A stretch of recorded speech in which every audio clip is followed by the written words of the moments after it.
Guys, welcome to Beer Bubbles, the bubbliest podcast in the world. I'm sitting here with Kevin and Michael. I'm just going to have to look at McGee from a brewery that I used to work quite a lot with back in the day. Anderson Valley. Bonneville, California. Yep. Tell us a bit about the brewery. Anderson Valley is one of the early pioneers of craft beer. We were founded in 1987. There's only about 20 craft breweries doing craft beer things around that time. And we've been in this little town called Boonville. It's in the middle of Mendocino County. It's about an hour and a half drive north of San Francisco ever since. So it's 36 years now. And, we're still making beer there, still fighting the good fight for craft beer. I mean, it was one of the breweries that really did have to fight for attention and really did have to fight for the legitimacy of the styles. And it's great for us to be a part of it here in these last couple of years. And who are you guys? Well, my name is Michael McGee, and I'm Kevin's father. Yeah, which is probably my biggest claim to fame.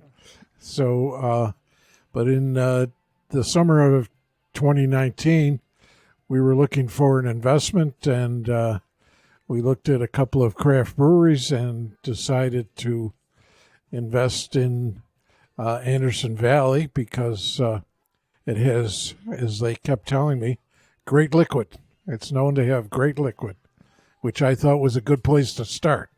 I totally Since agree we're with you selling there. beer, right? And we just having that stuff now. You and me have the same beer, actually. That's right.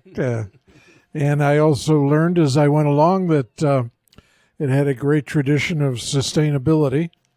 It has a closed-loop water system, so we don't put one drop of water into the sewage system of the town. We draw all our water from our wells, and we send all the water into our own treatment plant and recycle it. We also were, I believe, the first brewery to use solar power, and we're still doing that, and a number of other things such as a nitrogen generator, so we don't deal with carbon dioxide any more than we really have to. So a lot of that came together, plus Kevin has a background which I witnessed firsthand, where he started a brewery in his garage and made beer that everyone loved and won awards. So it seemed like all the pieces fit together. And this is actually the revival of your, Kevin, you're drinking the revival of your garage beer. I am. We're here at the Bishop Arms, and I started a garage brewery in 2007 when people weren't really doing that in the United States. Back then, it was the reason why I did it was because going on the forums and talking to other home brewers, everybody just thought it was impossible. And so I figured, I'm like, well, that sounds like a crazy idea to follow up. This is a terrible idea. I need to get started right away. So I started a brewery called the Healdsburg Beer Company and got it licensed and bonded. I made beer 30 gallons at a time out of a one-barrel system for almost 15 years. And then in 2019, when my family bought Anderson Valley, I got to start using Big Kid toys, and so we started doing it on the main systems up in Boonville. So what I'm drinking here is the Robust Porter, which is actually my favorite beer of all the beers we make. I crossed a line a little while ago and just decided that all the other beers might be sad if I pick a favorite, but they're actually inanimate objects, so they don't really feel sad. And so recognizing that, I feel comfortable saying that Porter's my favorite. Let's say cheers. I know you look thirsty, and I feel thirsty. So cheers, guys. Cheers. Great to be with you. So, Anderson Valley, California, like home of so many IPAs. Yep. It's really been kind of a mecca for beer lovers who love IPAs. How's the beer scene right now there? Because we've noticed here in Sweden that it's tough times. Yeah, it's challenging everywhere. It's challenging globally, and it's not just beer. I mean, wine is having a hard time too, and wine, our friends in wine are near and dear to our hearts also. And so it really seems to be more of a development that's happened from how distributors are bringing product to the market and how they're managing their business, and the downstream repercussions on how breweries and particularly smaller breweries and distribution are able to kind of get out there. The data seems to show that consumers still want to buy craft beer, and they want to buy it in probably larger quantities than they're getting access to. So it's kind of working through some of that, and I think that's a legacy really of the pandemic a bit. But just in general, it's tough because it was already a community and a market that had a lot of participants in it, and the participants, a lot of them are very small. I mean, there's not a lot of breweries really at significant scale, but what that does is it does sort of crowd the marketplace in the consumer's mind. Frankly, some of the breweries were not making great beer. Some of those are not in business right now because the consumers are more educated now than ever, and have less patience than ever. But it eroded a little bit of what people understood, craft beer to be. And so it's not enough anymore for you to say, I'm a new, young, independent, hungry go-getter, brewery, and just expect that people are going to, come to you and you've got sales there. You've got to have consistently good liquid. You've got to have, perspective and point of view that allows people to understand who you are and why you're doing something. And it's not enough just to basically put liquid on a truck or in a can. You really have to be talking to consumers and engaging with them. And if you're not doing that, you're struggling. And that's something that really came into focus when the pandemic hit. But it was a trend that was starting already. Just the pandemic made probably about 2 or 3 years of the evolution of that dynamic happened in the course of about 12 hours. Yeah, I remember I was in Nashville 2018 for the CBC, and I attended a seminar about the difficulties now opposed to 5-10 years ago, when you just opened a brewery and everything was hunky-dory. You had a growth of 100% a year, and all of a sudden it flattened out in around 2017, 2018, and then COVID hit and everything has dropped. It was curbside sales only. But I've always also said that you can make the best beer in the world. If people don't know it's there, people won't be able. They won't know that they can buy it. Yeah, and that was also a big need in craft beer for a number of years. I mean, there were some breweries that did it well, but a lot of breweries that didn't do it at all. And when I say it, I mean just basic consumer-facing marketing, having interactions and having communications and a marketing program that engages your consumer, talks to them kind of where they are and what they're doing. And the breweries that did that well when they were growing up in like the 2000s and the early teens are the breweries that everybody knows their names. They're the Sierra Nevadas, their Founders, there's Bell's, there's Stone, there's all the household names. Those were the ones who were doing consumer marketing, and they elevated and graduated basically to another level, which pretty well insulated a lot of their business model from the worst parts of the downturn that happened during COVID. And then there's other breweries that are legacy breweries that we're one of them, that were around in the late 80s, early 90s, that were able to realize really healthy growth and strong business results by just putting liquid on a truck because the demand was there. And without developing that consumer-facing marketing scene, they ended up building in some vulnerabilities that really came into stark relief once the pandemic hit. And now trying to build a real robust consumer-facing marketing operations when you can't actually go out and meet with your consumers for 2+ years, is its own challenge too. So, I mean, from my level, 50,000 feet or so above Kevin, I look at our mission as twofold. One, we're the steward of some classic brands, such as one of my very favorite beers is the Hopotten IPA, which is a classic. If you look at a beer book where they explain how to taste beers and the styles of beers, Hop Otten is usually the first example in IPAs that they mention in the book. The other part of our mission is to innovate because we have to continue. For example, we've developed a new light beer called Black Light, which we think is able to compete very favorably with all the light beers in the United States. Now, the light beers in Sweden, I guess, are not as a bigger part of the market, but Are we talking light in alcohol now, or light in color? It's light. It compares favorably or the same to Bud Light. Oh, you mean low calorie? It has the same or less calories as Bud Light and the same or less alcohol as Bud Light. But guess what? It has good taste, which is totally lacking in my humble view. Yeah. And so and Bud Light has found itself in some political controversy.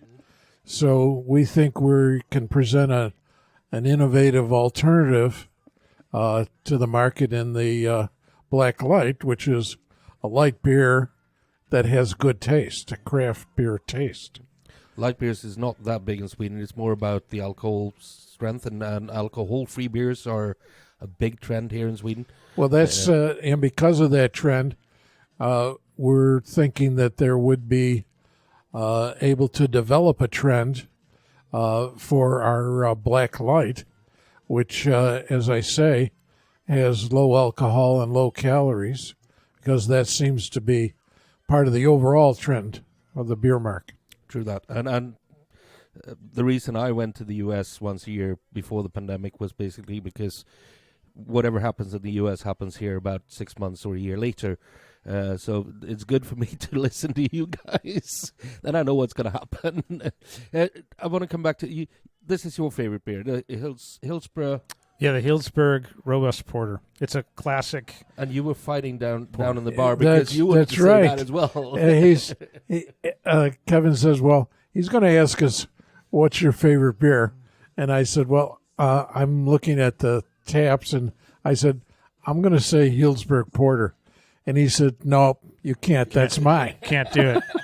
I called that Diz. I'm on the record. I think it's been published a couple times that this is my favorite beer. So what are you drinking now, Michael? Is this one of your other favorites? That's right. That's the summer solstice, but with nitro.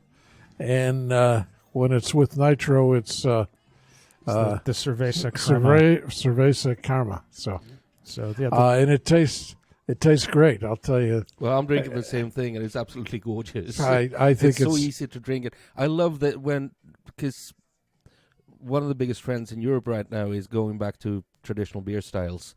Even the real bitten beer nerds are, well, they're probably going to have an IPA as well, but they are tending to try more traditional British-style ales. They're drinking Schwarzbier. Even some smoked beers are really popping up and doing good, which is, to me, a cool trend because I love them all the time. So 30 years on in this business, I suddenly get trendy. Yeah, but I think the trends may have caught up to you, too. So we're seeing some of the same stuff in the U.S. I mean, there's so many different pockets of the industry that sometimes it's hard to say too much about, trends and things like that. But it does feel like there is a move towards, some of the classic,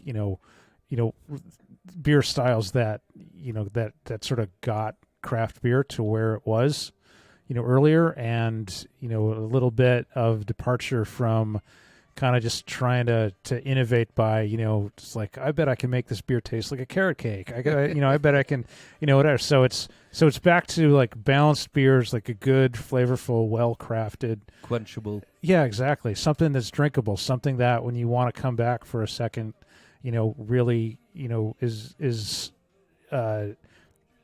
is a compelling thing when you drink it. It's like if you have someone who drinks a third of your beers, you've absolutely nailed it. We'll settle for a second right now because getting back to having people like have a couple sessions of beers is different than the last couple of years where there's a lot of promiscuity in craft beer drinkers where they want to try everything. I don't blame them. I'm one of them. I'm about to go down to the bar here and try and taste everything else that the American breweries brought too. But it's, as a producer, you really want that second and third beer. Because we're here at a special event. It's an American tap takeover brought together with Brewers Association and TOMP Wine and Spirits in Sweden, who's the importers of your beers. But it's just opened. It took us quite a while to get a beer because the queue was quite long. Yeah, it just started. It's early yet. It was. I'll tell you, it was worth it. My taste is not quite as complicated as Kevin's. All I know is I was walking outside and it was pretty warm, and I walked in here and the cold beer tasted really good. I'm not going to keep you from the customers anymore, but I've got a question for you, which is probably the hardest question in the world if you love beer. And I'm sorry for this, but I'd put this question to everyone in the podcast. And this is the question of, the Grim Reaper is coming to collect you today. You can have one more beer. In production, out of production, any brand, any style. What beer would that be? Well, I can tell you the Hop Hottin' IPA. I remember when I first drank that, I was sitting in the bar at Anderson Valley, and I thought, my goodness, this is... It's a life changer. It's the classic, and it's the classic for a reason. I think. I would actually probably be drinking the beer I'm drinking right now, but I don't want to be so gauche as to suggest a beer that I've made. So I would probably say Saison DuPont. It's kind of. You're not the first one. I have so many memories of the summer of grilling and hanging out with my dog, and it's as much. I mean, it's just a beautiful, beautiful beer, but it's as much the memories that I have of the things that I was doing while I was drinking that beer that would drive me to pick that off the shelf. Guys, Michael, Kevin, thank you so much for being a part of Beer Bubbles podcast, and have a great stay in Stockholm. Oh, great. Okay, well, thanks for having us. Thanks for having us. This is not hard work. Thanks, guys. All right. Thank you. Cheers.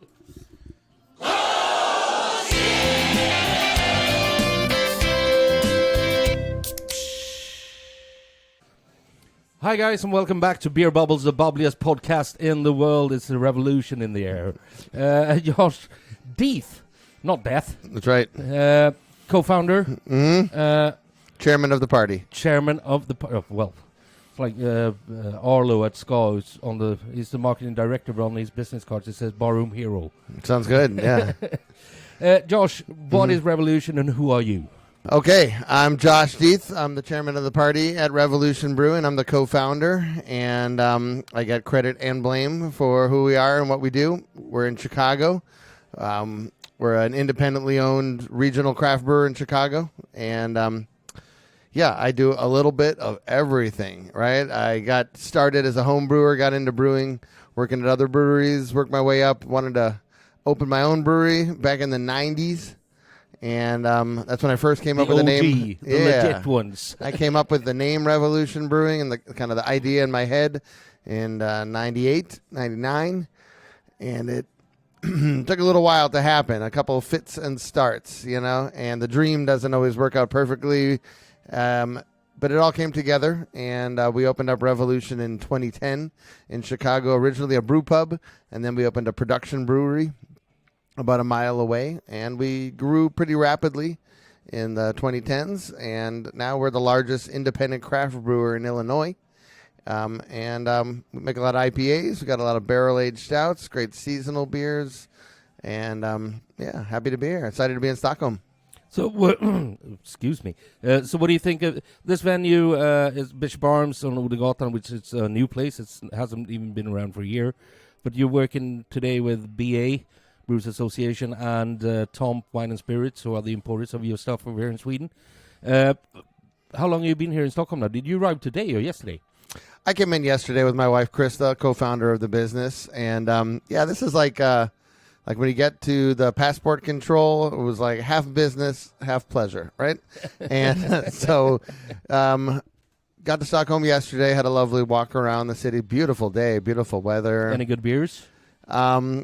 Had some nice, had like a nice Pilsner at like a glass house on the Strand, and that's what I wanted. That's what I needed right then. Didn't hit any craft beers yesterday, but today we're just getting into some beers. Okay, well, that's nice. You've been home brewer, the brewery's been around since 2010.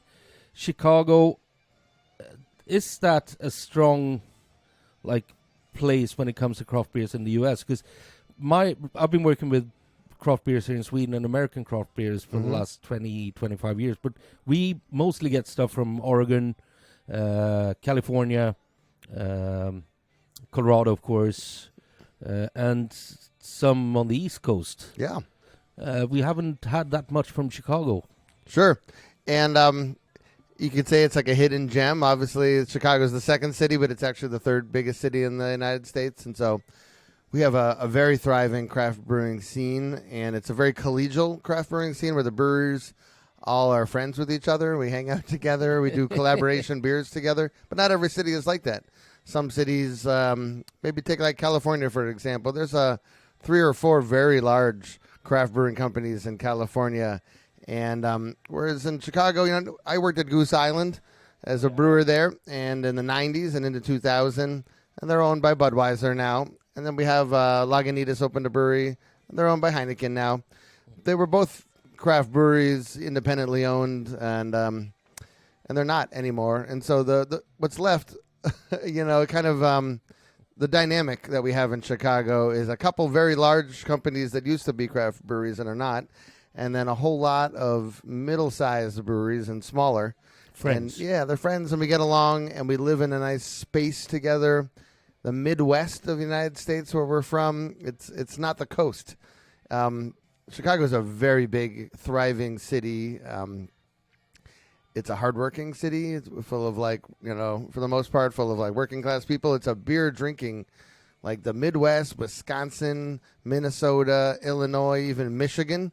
That's the heart of the beer drinking country of the United States, where beer is number one over everything else. Lagers, a lot of old time breweries from the 20th century, early part of the 20th century, and Miller and Bud. We're halfway between Miller and Milwaukee and St. Louis. Yeah. So Chicago is a market that, other than Goose Island, didn't have a big brewery and a brand of beer during the 1990s and the 2000s. Goose Island was it.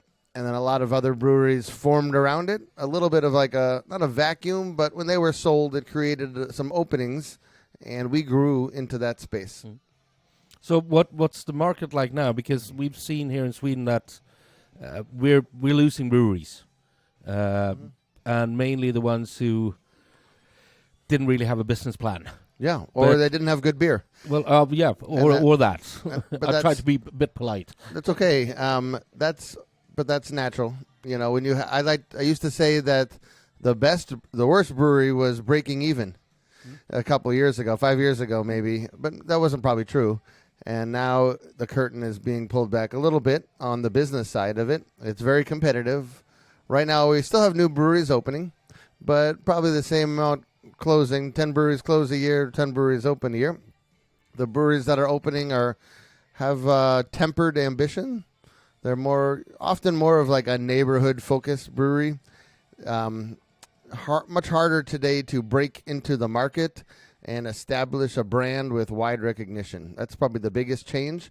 But that's I guess I don't want to say it benefits us. We worked hard to get established early and build a brand of beer that people know. We're widely known and respected for our many beers, but we make our Anti-Hero IPA it's everywhere around Chicago, and that's what we always wanted to do. We wanted to bring high-quality beer to the people, and because before we really got going and created our market, it was hard to find good beer. And a lot of breweries, I got into home brewing because you couldn't buy it at the store.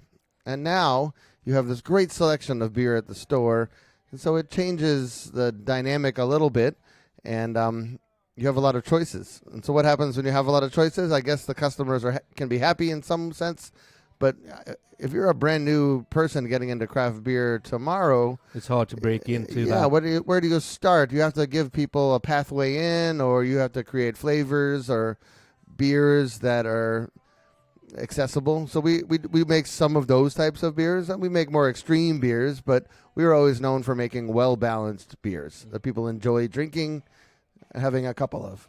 I spoke to the guys at Anderson Valley, and they said, like, their goal is to sell the second beer. The first one, people try. The second one, when people come up to the bar and go, what should I have, what should I have? That was good. I'll have another one. Yeah. Then you won. Then you've done something good. That's my line. They took my line. But yeah, when the bartender comes over and says another one of those, and that makes the bartender's life easy. The bartender wants the customer to be happy and to enjoy what they're drinking. And it's one thing to experiment and trial. And a lot of breweries give people a chance to come to the brewery and try everything, get a sampler. But here we are in a nice like English pub, and you come here for the beer, but you come here for like the environment and the community and the social thing. And the beer doesn't need to be in the foreground; it can move to the background and allow other things to happen. I normally say when I've been working like 14 hours in the bar, I don't want to think beer. I want to drink beer, and that's the thing. I get a beer in that I can analyze if I want to, but I don't have to. I'll drink socially with my friends after work. Yeah, I think at some point the over-analyzing of beers, it's becoming like a meme for the kids to make fun of their parents. And like if you want to always be accessible again, to everyone, from new, young, and old, you have to think about people who don't know a lot. And you have to give them information that they can make an informed decision about. Find the beer that they like.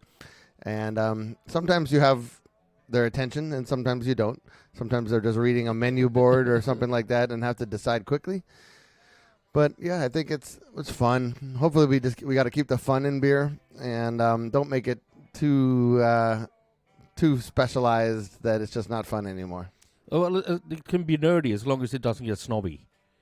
To me, that's a big difference. A nerd is someone who loves something and wants to show the world. A snob is someone who wants to tell you he knows better than you. Yeah, no, we love nerds.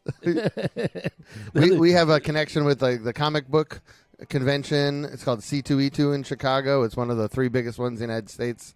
And it's so much fun. All our cans, we have the heroes, the characters. We've done some comic books. And it's a really fun world to connect with people who they love fantasy, they love storytelling, they love dressing up and getting together, and they're a big part of our world that we connect with. And everything's even more fun when you had a few beers. Had a few beers, yeah. The comic book convention, it used to be like dry, and then we were like, hey, why don't you actually crack beers and pour beers for people, and it became a little more fun that way. And even like for parents, like I used to bring my kids, and they would go explore, and I'd be like, you could have a good beer. If you need to find Dad, he's over here by the beer. Josh, I'm not going to keep you from all the customers down there. Yeah. Not for long anyhow, not any longer. But I've got one more question, and this is probably the toughest question for anyone in the beer business or anyone who loves beer. It's not the beer you can drink for the rest of your life. I've done that. The Grim Reaper is coming now. You're going to die today. You can have one more beer. Yeah. Any beer in production, out of production, any brand. Yeah, it's different than the Desert Island question, which is like the Desert Island, you're stuck with only one beer forever. Yeah. Then my Desert Island answer is it must be like sessionable and easy drinking because it's like my sustenance. Here it's not sustenance. It's like the last drop. It's like the executioner has the nectar. The axe above my head. I guess I would go barrel aged beer because to me it's like the time. We have a great barrel aged beer program, and what makes it great is, of course, the malt. It's not about the hops. It's about the malt.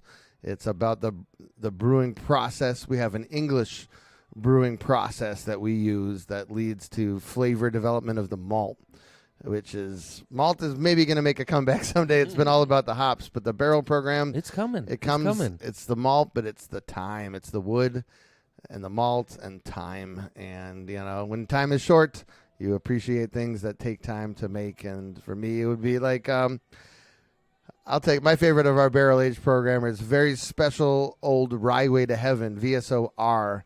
VSO-J is our like most well known beer that gets all the grandeur, but VSO-R has like flavors of maple and roasted pecans that are just there's no way to get that flavor other than time in the barrel. Well, Josh, thank you very much for being part of Beer Bubbles podcast. Go down there, have another beer, and enjoy your stay in Stockholm. Tack. Tack.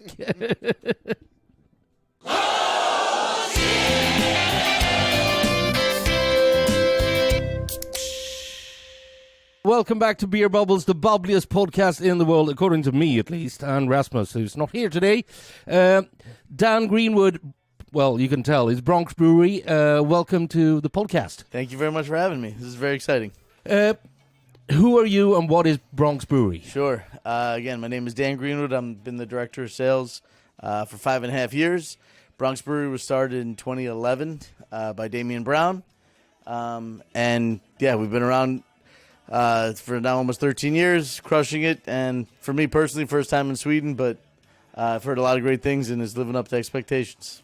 Actually, first time I had a beer from Bronx Brewery was when I used to work for Brooklyn Brewery. And I was there at a fermentation festival in Brooklyn. That makes sense. I tried your stuff. Awesome things. I haven't tried anything today, but I'm going to do that afterwards. That's fine. You can work first. If you keep your microphone on your chin, it follows your head around when you do a Stevie Wonder. Thank you. So, why are you here today? So, kicking off a great relationship with TOMP, our distributor here in Sweden, and the American Tap Takeover here. We're here with a bunch of great breweries from the U.S., from Chicago, New York, obviously, a few others from here. Yeah, we're having just a great time kicking off the partnership. Had some great meetings with stores and bars, and again, just kind of pushing the brand. And great weather. Unbelievable weather. Yeah. I had no idea what to expect. First time here, landed this morning, but I've heard you had some tough weather recently, but I'm glad to bring some good one. People come here expecting polar bears and penguins. But it's That's exactly what I thought. This is when Sweden is nice. I'm having a blast. It's been a great 24 hours so far. What is like your brand when it comes to beers? Do you do everything, or is it like? So we actually make 9 year-round beers all the time, and then we also have another 3 or 4 that kind of rotation through some seasonality, and then also we have a monthly rotation called the Y Series, where we actually partner with local artists from violin to spoken word to painting to photography, and actually partner with them every month, work with them to put some money towards a charity of their choice, and also the label and the style. So we actually rotate through a special series called Y Series to do that. But after that, it's about 9 or 10 beers year round. And how is the beer market in New York right now? Because breweries are dropping off here in Sweden. Mainly the ones who didn't have a business plan when they started because they didn't need one. Correct. They just made a beer and it sold. Yeah. But is it the same over in the U.S. or? We've definitely lost a few good ones in the last few years after COVID, when, like you said, it kind of became a real business that you had to work for, and a lot didn't come to you easily. But again, we're pretty established. We're the 5th microbrewery in New York when we started. We have an incredible fan base. Our name travels very well, both from people loving the Bronx and New York City, but also the quality of the brand and the beers that we do. We cover multiple styles. We're very true to the style. We try not to confuse people in the craft beer world. But again, our Pilsner should taste exactly like a Pilsner should taste, and it does. Our American Pale Ale is the first beer we ever made. That's on draft here tonight, as well as our hazy IPA called World Gone Hazy. But yeah, we make 8 or 9 different styles all year round. But again, they're very true to style and made with incredible quality. Is the haze craze slowing down? Slowing down, I'd say it's evening off for sure. It's not slowing down, but it's staying kind of where it should be. Everyone has one. I kind of put ours up at the upper echelon of it. But again, we started World Gone Hazy February before the pandemic, so about 4 weeks before everything kind of got crazy. Or hazy, I guess, when the world got its haziest. But the beer has absolutely taken off and is now our number 1 SKU organically, where a lot of people try to push that style. down people's throats, and I'm not sure that's the way to do it. It's definitely an acquired taste, but I think it opens people's mind to other styles now. It's not and not just yellow beer. Yeah, and it's a way to get people who don't like extreme bitterness to drink Correct. Yep. It talks to your wheat customer because it's obviously the look and the taste profile. Again, not bitter, not too floral as you find in the West Coast IPAs. But yeah, the World Gone Hazy is kind of for everybody. It's really soft and pillowy at 7% ABV. So it's still up there, but you definitely don't taste the alcohol. I have to try one later on. You will. Over here in Sweden, we noticed that the trend is actually turning towards classic beer styles. Mm-hmm. So we're selling more and more lagers, more and more Schwarzbier is selling, smoke beer, classic British ales. Is that a trend that is happening in the U.S. as well? Absolutely. I think going back to the classics and also going back to somewhat of a volume drinking, especially more in the summertime. You're outside, you're doing things, you're kind of building up a more of a thirst, where an IPA, I think, isn't going to quench that as much. Where the lagers, the pilsners, the kolsches, even ones with a touch of flavor, fruit or something like that, is definitely coming back. IPAs are definitely still beyond strong. I think the West Coast is coming back as well too, kind of the way it started. But yeah, the lower ABV pilsners, lagers are definitely on fire right now. So what's the future for Bronx? Where are you going from now? Sure. Like I said, I landed here this morning, so not 100% sure where I am right now. But so currently, again, been around 13 years, and we've really owned the New York market, the 5 boroughs around the city. But now we're in Florida, which we opened up in November. We're in the full state of Connecticut. We're in parts of Massachusetts and New Jersey. And then obviously exporting out here. So future is extremely bright. Looking for next markets, but again, we want it to come organically. We know where our beer does well. New York travels well. Everyone wants to talk about it, say they've been there, go there. Everyone knows the Yankees, and we have a really great in Sweden. future. Everyone knows the Rangers because of course we had a keeper who. Yeah, I know. He was pretty amazing. I saw him at the Knick game I was at last week. He was sitting front row. Okay, nice. Yeah. Bronx is beyond. The opportunity is there, and we're out there taking it. Like I said, after 13 years, still going incredibly strong and trying to kind of lead the path for other breweries, and most importantly, bring customers that are maybe intimidated by craft to come along for a great ride. I'm not going to keep you longer because you got customers down there, you got friends from the U.S. down there, you got great beers down there. We do.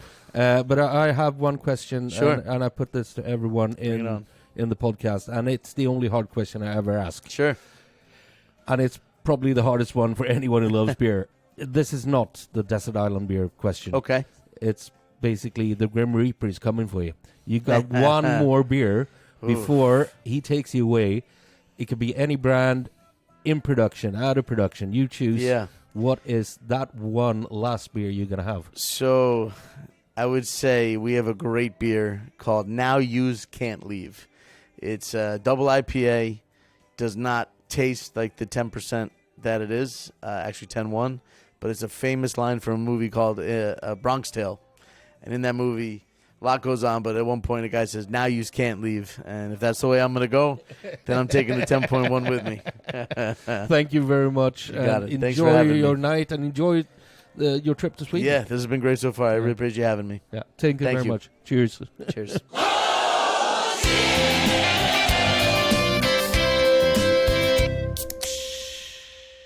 Guys, welcome back to Beer Bubbles, the bubbliest podcast in the world. Right now, at least.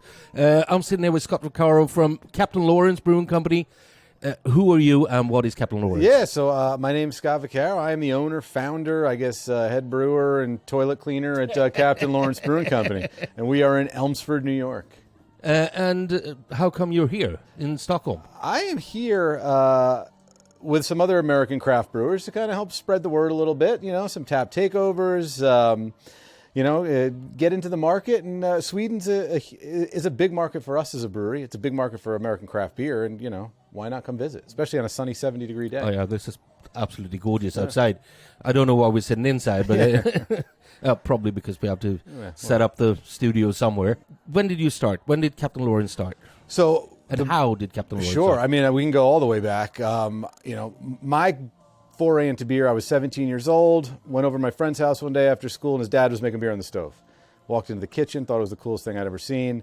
Asked him if he'd show me how to make beer. He said, go ask your parents. So I go home. I asked my parents, who weren't paying any attention to me, say, hey, go learn how to make beer. Sure.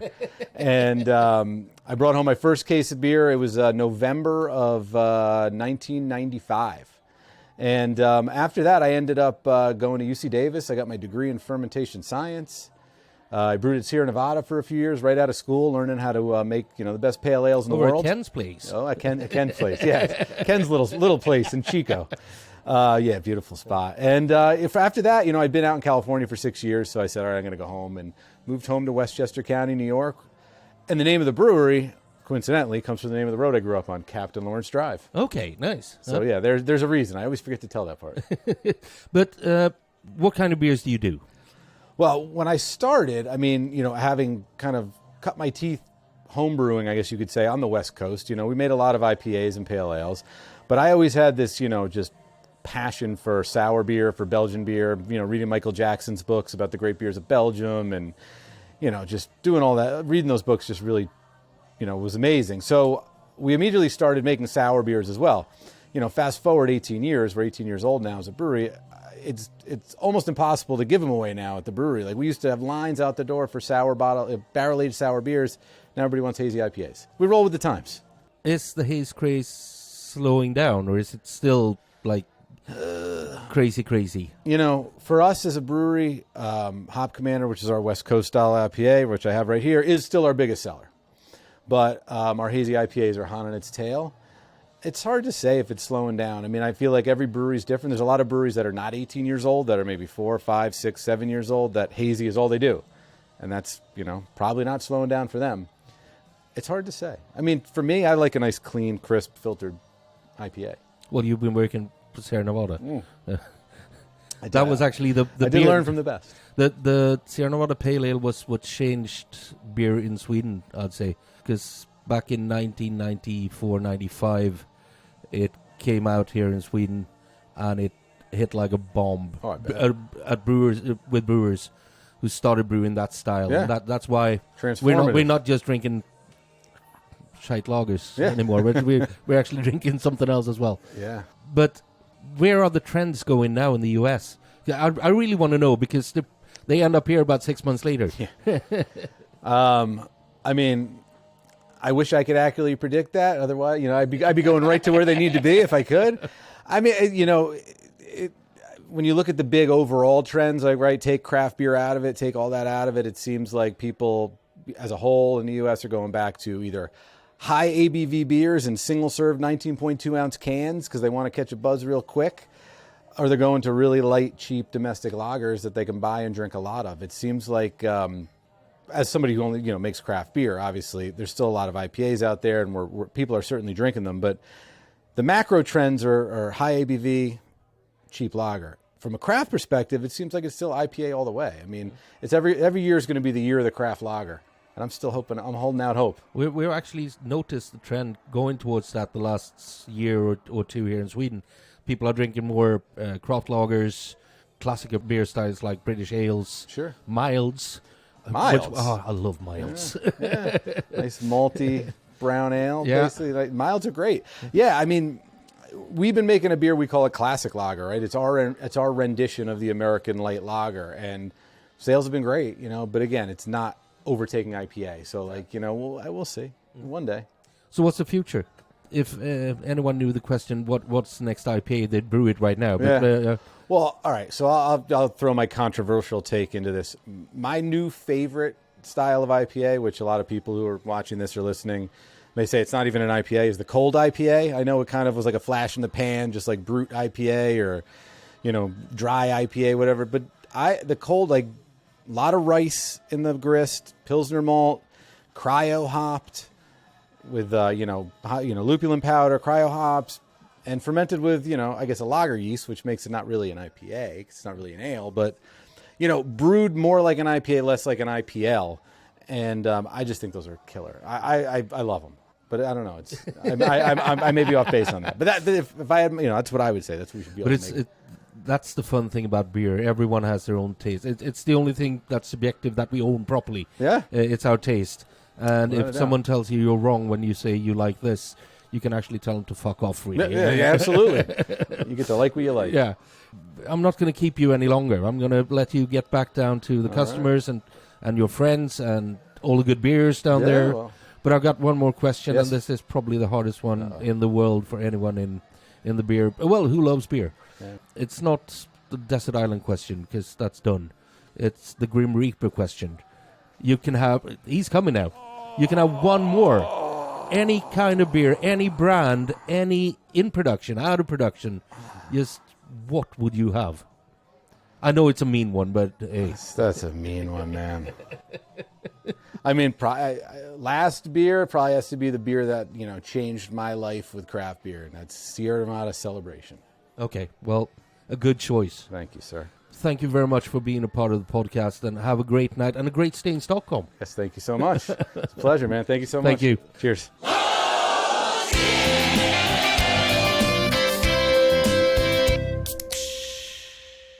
So, guys, welcome back to Beer Bubbles, the bubbliest podcast in the world. I'm CC. Rasmus is not here. He's standing in the bar, slinging beers at Accurate right now. But I've got someone beautiful next to me instead. Yeah. This is Lottie Carroll from Mass Bay Brewing, and you're here in Sweden. I am in Sweden for the first time. Yeah. Are you having a good time? I'm having a blast. Yeah. Follow Taylor Swift. So, I've got to ask you. Yeah. You have a couple of brands under your umbrella. Yes. Which ones are you here with now today? So today we have Long Trail Brewery, which is out of Vermont, and then we have UFO and Harpoon, which are both out of Boston. And I'm having a Long Trail here. No, I'm having a Harpoon. I was going to say, am I allowed to call you out? That looks like a Harpoon IPA. I'm having a Harpoon IPA. Cheers. Cheers. So, Lottie. Yes. How did you end up where you are? I went to college as a communications major and realized I really liked beer. And I started in the beer industry in college, and I've been here ever since. So it's straight shot. Okay. And you're in sales, so director or... I do sales operations. Okay, yeah. So for Mass Bay Brewing. Prior to that, I did sales operations for Long Trail, and then I was also on the sales team on the ground for Long Trail in the state of New Hampshire, Maine, and Vermont. And the breweries that are here today, what's so special about them?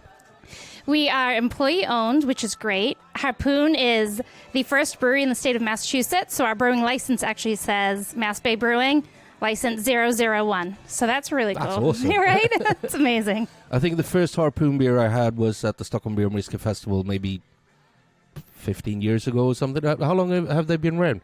Since 86. 86. So it's one of the trailblazers. Oh, yes. And Long Trail's 89, so we're both founding members. Yeah.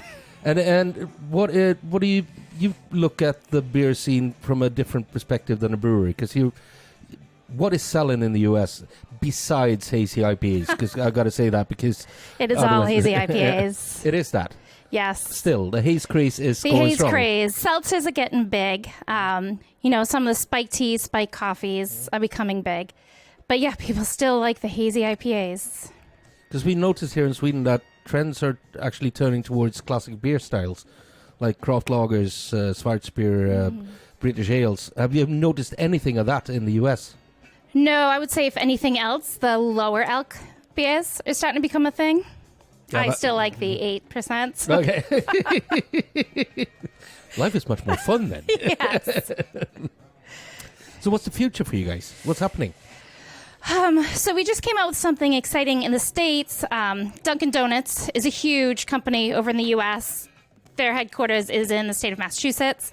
And so we just did a spiked iced tea with them and a spiked coffee. So it's called Dunkin' Spiked. And for coffee, we have like an original and a half and half. For the teas, we have strawberry dragon fruit refresher, which is delicious. But yeah, so we have a few different brands and flavors underneath those two. So that's our newest thing that we're coming out with.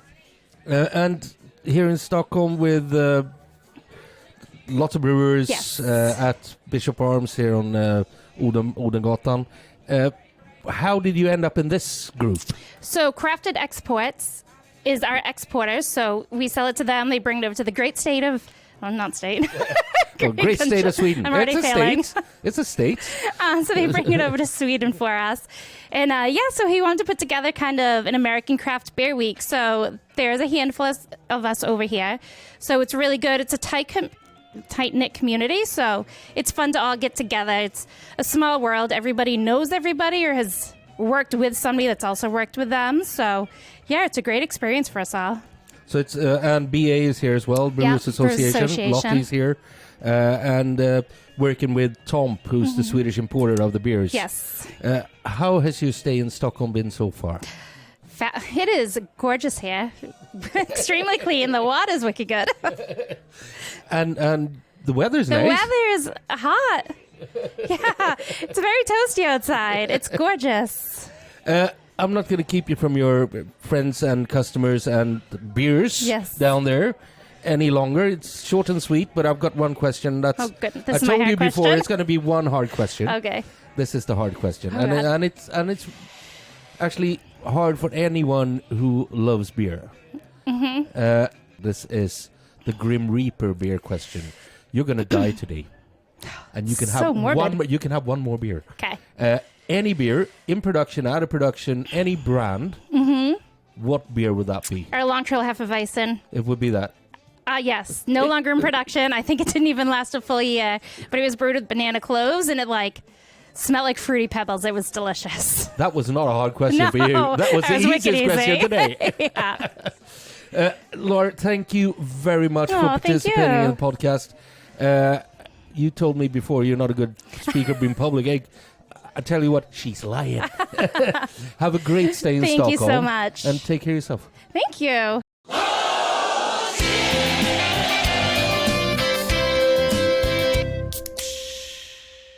Hi guys, welcome back to Beer Bubbles, the bubbliest podcast in the world. Lottie, not your first time in this podcast.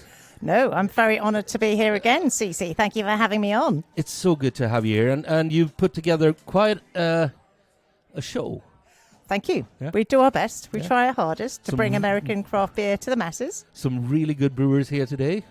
Absolutely. You together with TOMP Wine and Spirits, beer, wine and spirits, basically. The importer of all the wonderful beers that are on tap here at Bishop Arms, Odengatan. How do you find it so far? Have you had a good time? Having a great time. Going very well.